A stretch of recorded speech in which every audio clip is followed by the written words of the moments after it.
Hello అందరికీ good evening అండి. So వర్షం అయితే ఫుల్గా వస్తుంది. కూల్గా ఈ వెదర్కి అయితే ఇంట్లో ఏదైనా వేడివేడిగా ప్రిపేర్ చేద్దామనేసి బేకరీలో నుంచి అయితే పావు బ్రెడ్ అయితే తీసుకొచ్చిన పావు బజ్జీ చేద్దామనేసి. సో బ్రెడ్ తేగానైతే మా చిన్నోడైతే తొందరగా చేసేయంటే వెంటనే కొంచెం బటర్ నెయ్యి వేసేసి బ్రెడ్ని అయితే 2 స్లైసెస్ చేసేసి ఇలా కడాయిలో అయితే ఫ్రై చేసుకున్నాను సిమ్ములో పెట్టేసి.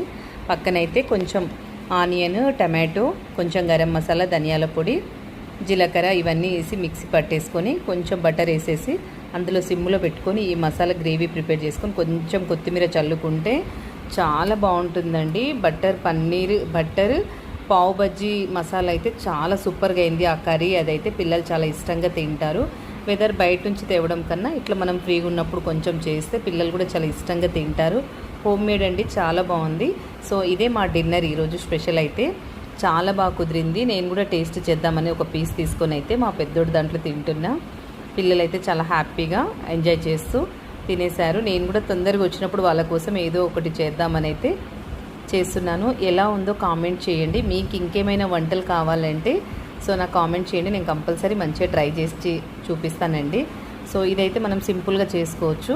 మరి మీరేం తిన్నారో ఈ వర్షంలో కామెంట్ చేయండి. నచ్చితే లైక్ చేయండి. బాయ్.